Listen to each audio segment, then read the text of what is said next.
coming from frantic Berlin city life, moving into the French countryside. This epiphany of now I'm going to live in nature. Like, I have to. There's no other way of living for me. And then I moved to Berlin.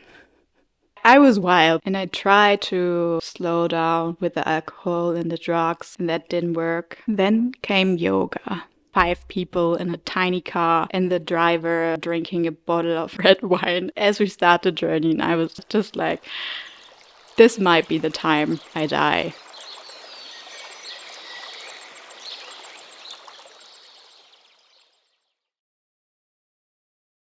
Hi, welcome to the 𝘪𝘀 podcast YouTube series.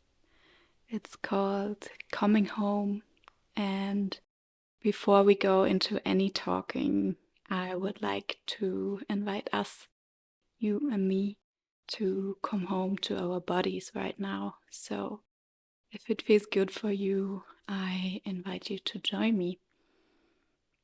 And close your eyes if you like, if it feels good for you. Take a deep breath in through your nose. Open your mouth and release. One more time, taking a deep inhalation through the nose. Opening the mouth and releasing.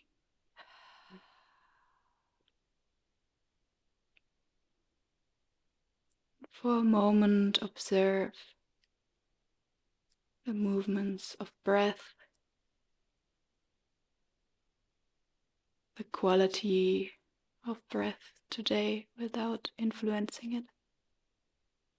Sensing what's there.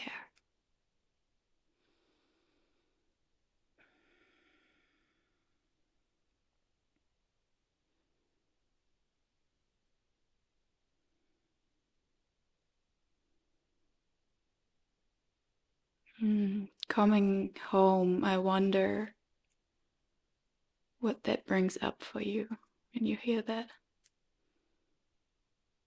And I invite you for a little exploration of that. When you think of coming home, when you tune into that energy, what happens in your body?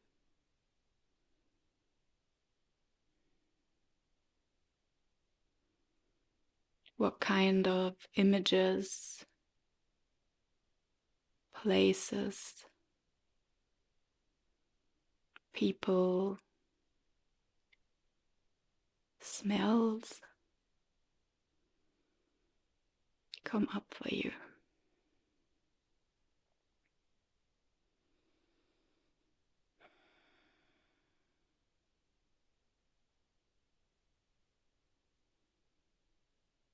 And I invite you to indulge in that for a moment, allowing your body, your nervous system, your mind to come home.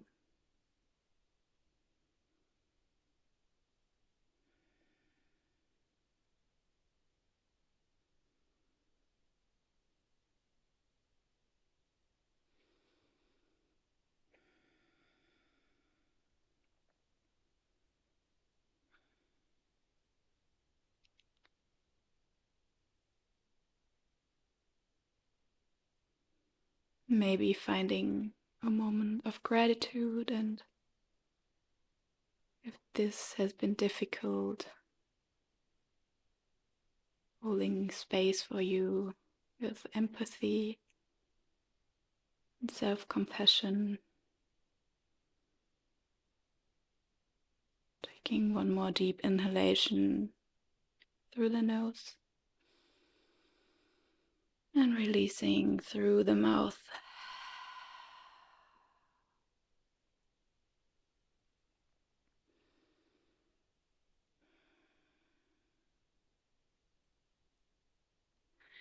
Yeah, phew.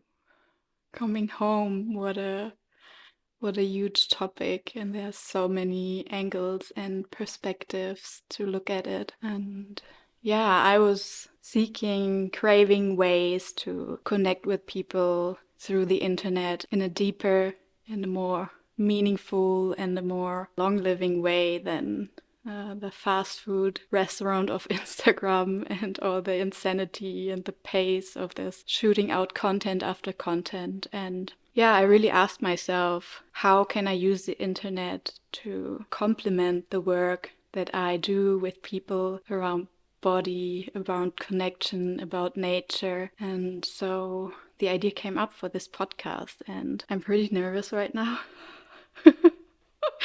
So I could use that somatic practice in the beginning. And I want to share a bit about my story of coming from frantic Berlin city life, of moving into the French countryside. But I also want to invite guests, people who have inspired me on this way of connecting with nature, of learning about rites of passages, of creating community and creating relationship with ourselves, with those around us, and with nature. So yeah, let's see where the journey takes us. And today I want to begin at the start, which for me was feeling lost. So today's episode is called The Prestory, about being lost. Yeah, it could become an emotional one. Let's see how it goes. And I would like to start where I come from, where I grew up. And that's a small town somewhere in the middle of Germany. It always felt kind of random and soulless to me. But yeah, the more I learn about where my family came from, about intergenerational trauma, I understand more and more why that place always also felt a bit awkward, a bit heavy.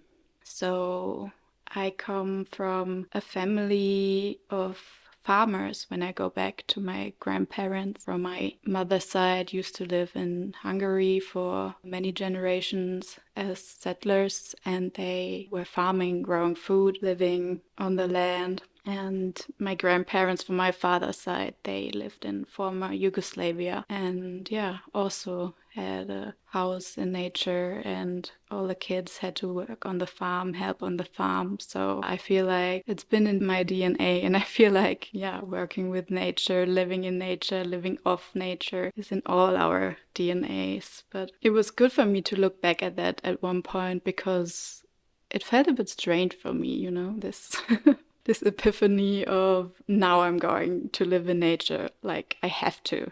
There's no other way of living for me. And it wasn't very clear to me where this was coming from at all. So I'm really curious about these intersections of how the places we live at and the people that surround us inform us and influence us, and yeah, also the other way around, like where we live, like how do we treat the ecosystems around us? What do we give? What do we receive? And in that small town, however, we used to have a big garden, and way at the beginning, when I was still like from 1 to maybe 5, 6 years old, we even had pigs and rabbits that my grandparents would butcher, and their garden in this in this small town, and it was really a piece of nature in the city, and it was quite normal for the people to have these gardens and grow their own food, cultivate their own food. And yeah, I just remember these were such good memories of playing in this garden, and there was a swing, and it just always felt really alive and just joyful to play in nature and be surrounded by animals and insects and pets. So I guess this is where my first spark got initiated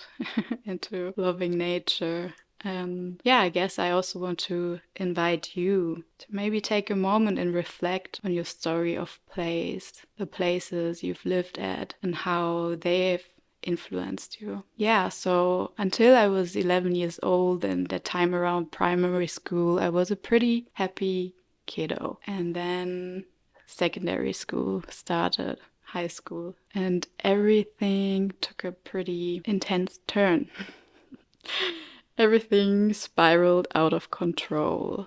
And I didn't know for a long time why. Now I have much more clarity. Maybe that's a topic for another episode. But yeah, high school was just so challenging for me. Like the imposed schedules and structures, having to deal with topics that I didn't care about at all. And I just couldn't bring myself to learn it, to be disciplined, to do homework. But also all the social interactions, and suddenly all the people turned kind of mean and weird and toxic, and there was just a lot of lying and manipulation and just games being played that I always struggled to relate to.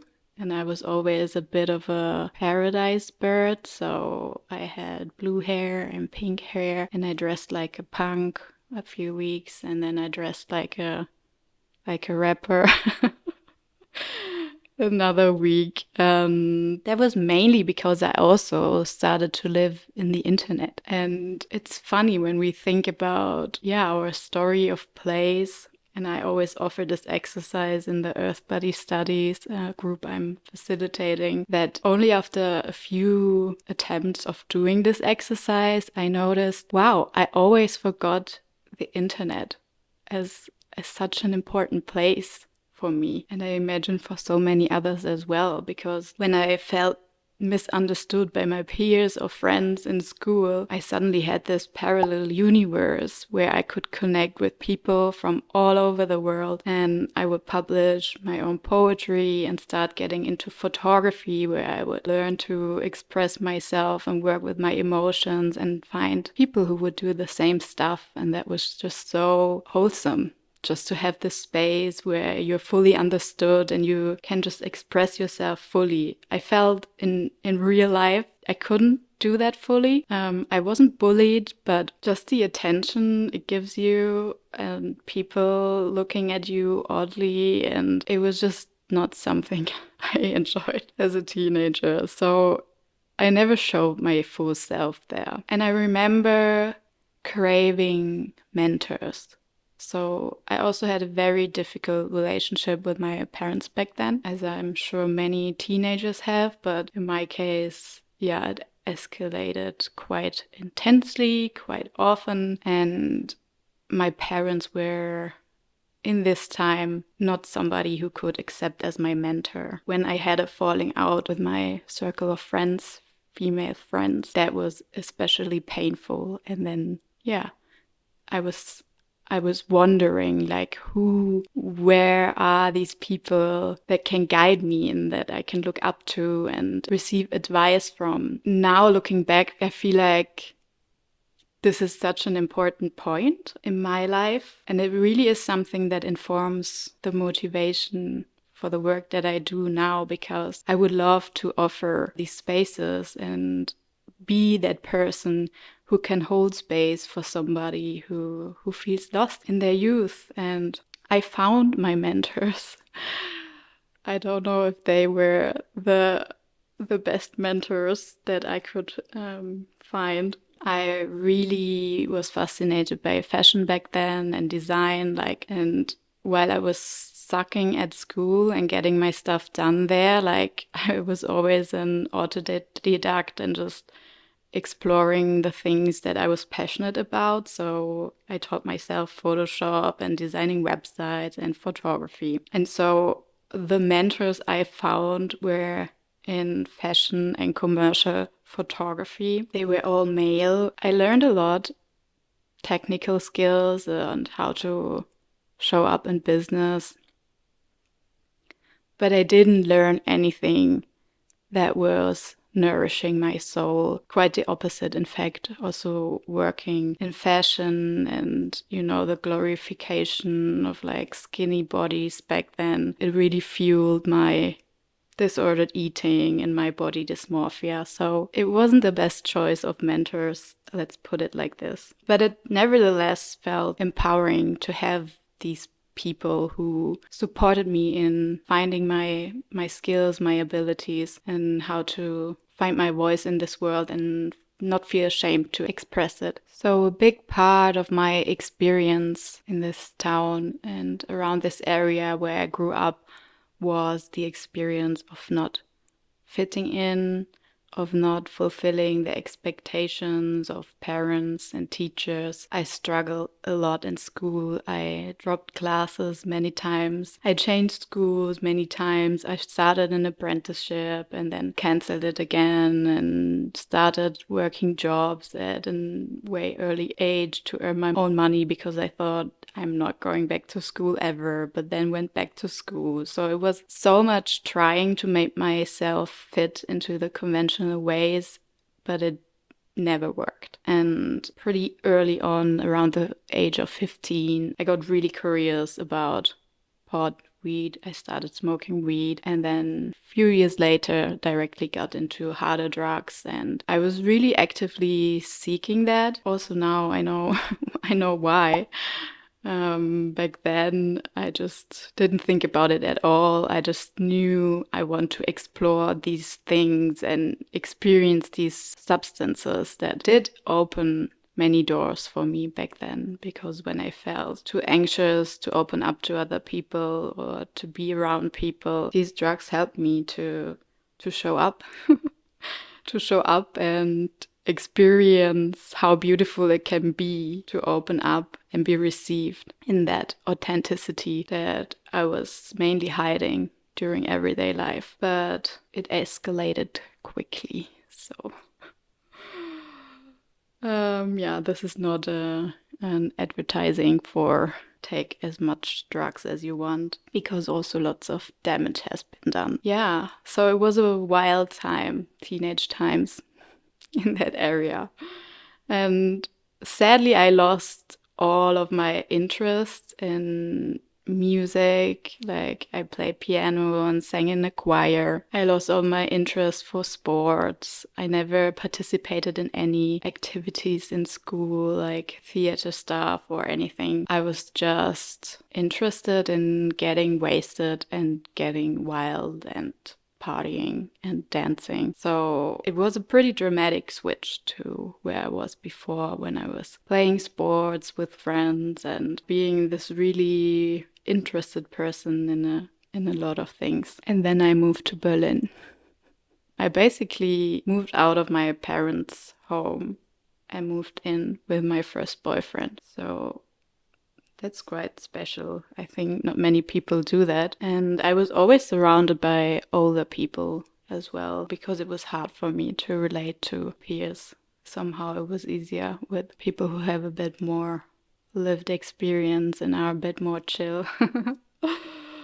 So arriving in Berlin was wild. Arriving in Berlin also felt like not being the only freak anymore. So it was really wholesome at the beginning and it was a lot of fun. But then when I started to get into uni again and started to work jobs again, like the whole thing of being overwhelmed constantly, being on the edge constantly, being depressed and not knowing why, always struggling to get my stuff done for uni. And even though superficially the things were falling into place, I had, the studies I've always dreamed of. I found really cool jobs pretty quickly and I always got complimented by my bosses or co-workers.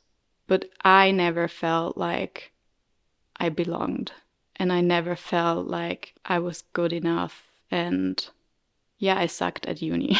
I can admit that. Like, it just doesn't work for me. I can't work after other people's schedules and timelines and just topics. Like, I have to follow my own passion. But I found amazing friends there, so I wouldn't miss it. It was such a good time on one hand as well. But it just didn't click and no flow arrived, and I felt miserable a lot of times and I didn't know why. I just couldn't make it work. Then came yoga, and it was funny how it began. Well, it was incredibly touching the first session. I remember sitting in this yoga studio, the yoga teacher demonstrating ujjayi breath. So this like really loud and expansive breathing, and the whole room filled up with the breath of the teacher. And I did these postures and body explorations for the first time, and it was really, wow. It was really intense. Just this feeling of, after years and years of numbing and intoxicating and putting on layers and layers and masks, suddenly to have this moment of feeling myself, it was incredible. And yeah, maybe some of you can relate or remember this moment of first becoming silent and really feeling yourself, and all the noise around you becomes quiet. And it was so powerful and impressive that I kept on returning and returning. The funny thing about it was that my ritual with my friend back then was that after yoga class we would go and have a beer in a bar. 1 beer or 2 or maybe more. And that was our ritual for, I don't know, quite a while. So when I started doing yoga, it was an interesting combination of worlds clashing. But yeah, the seed had been planted, and I was constantly coming back to the practice after my hangovers were through. I would get back on the mat again, and the breaks between the sessions would become smaller because I just really sensed there is something for me. So it was this messy and chaotic and intense time in Berlin with so many impressions and people I met, and exploring open relating for the first time and polyamory, and it was just so intense, beautiful and challenging. And then I don't even know where this came from, but some of my friends from university, they wanted to do a road trip to France because one of the people we studied with, they had a holiday home in France, and they wanted to go there to practice drawing and illustrating, and that's never been my interest, never been my thing. Yeah, but I just heard that they're going, and I was like, I want to come. I want to come with you. So we were these 3 people, Sylvain, Max, and I, and we hitchhiked from Berlin to Toulouse, and it was the wildest journey I have ever undertaken. I had no imagination what we are up to, like what would happen. I never went on a journey without a plan, without, having an Airbnb or an hostel booked or train tickets. Like, I was so confused about it and a bit scared. But Sylvain, he was really, I guess you could say he was another mentor of mine. He was one of my closest friends back then. And while I was always this really closed and suspicious, skeptical person, he was the complete opposite, always embracing everybody, always smiling, being totally open to new connections. And at the beginning, I thought he was acting. I was like, nobody can be like this. This can't be true. But it was, and in this connection, like, I cracked open and like slowly started to open up to the people around me, to the world around me, become more trusting and adventurous. But yeah, going on this journey was frightening and so challenging. Like, I've never hitchhiked before. We were 3 people. I mean, it's more than 1,000 kilometers. I don't know how many exactly, but it was quite a thing. And, I could lose myself in all of the details right now. But that's not the point I want to make in this first episode. But at some point, after a really wild journey, and for me, like a lot of opening up happening and understanding, wow, there's so many good-hearted people out there, like strangers that you don't even know, that offer you their home to sleep at, or, that take you from A to B without asking for anything. At some point we arrived in Toulouse at a shared house through somebody I met on a party somewhere in Leipzig. So it was so random, like how everything came together, but it just like came so fluidly together. So we arrived there basically knowing nobody.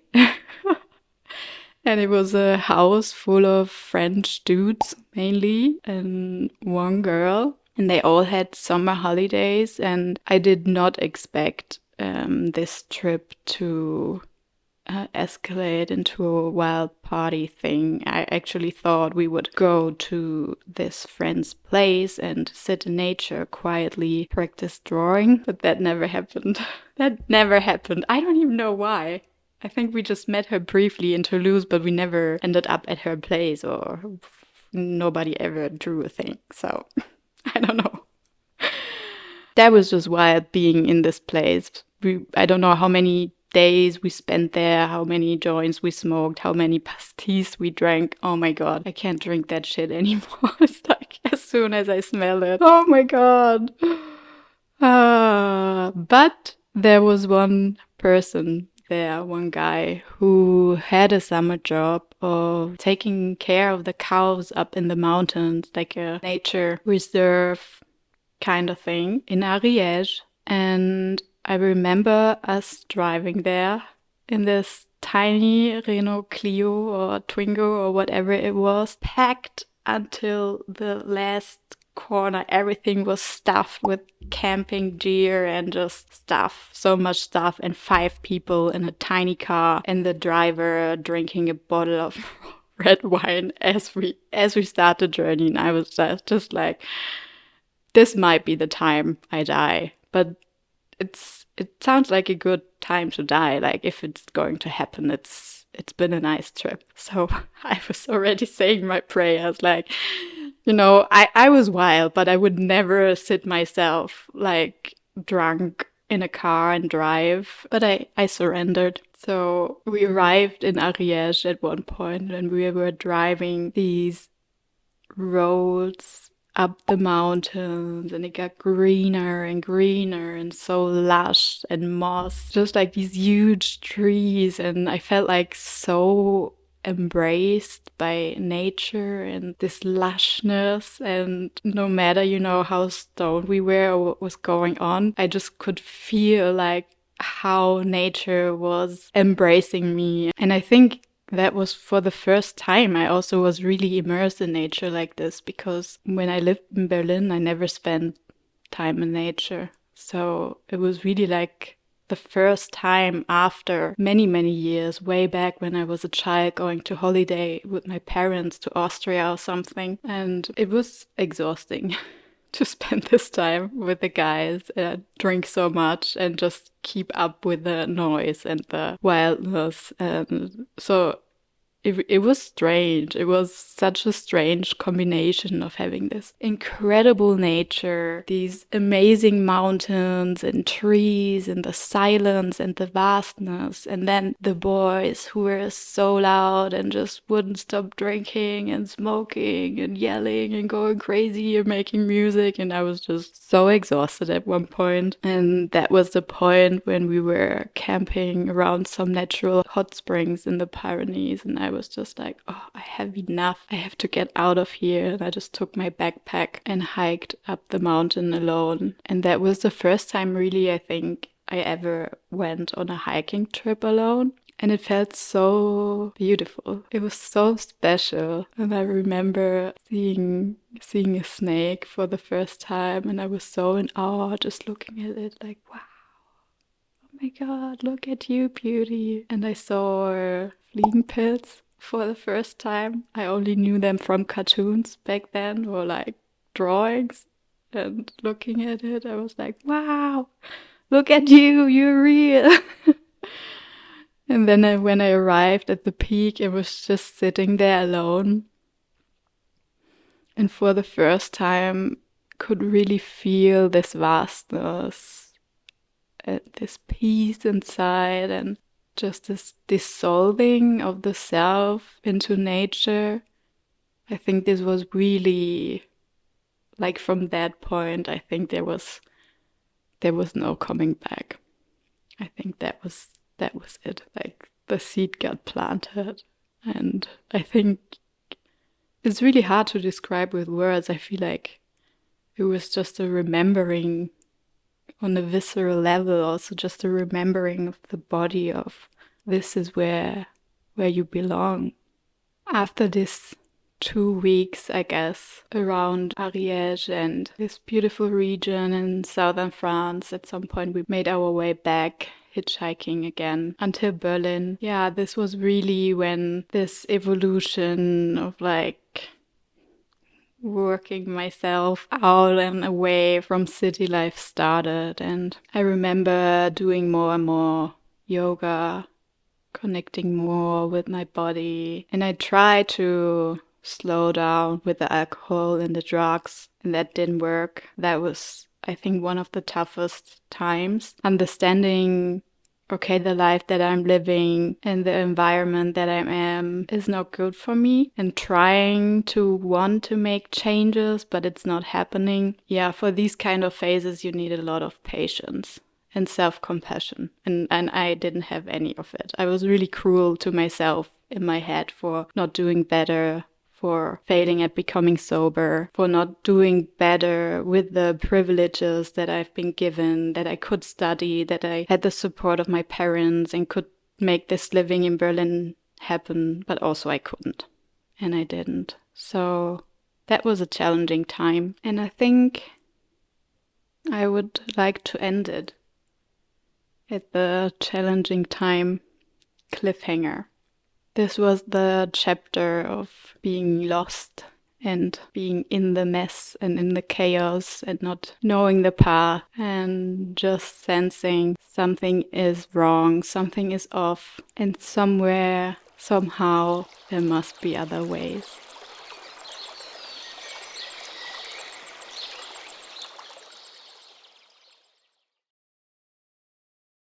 Hi. If you have enjoyed today's episode and you would like this podcast to continue, I would appreciate it dearly if you left a comment sharing how this has landed for you, subscribe to the YouTube channel, and if you can, leave a donation at the crowdfunding page so I can continue to pay my editor, the guests that I would love to invite, the guest speakers, and if you want to support in other ways, you can always book me to work with you, hold space for you. Check out my website for my somatic and relational coaching. And I hope to see you next time. Bye.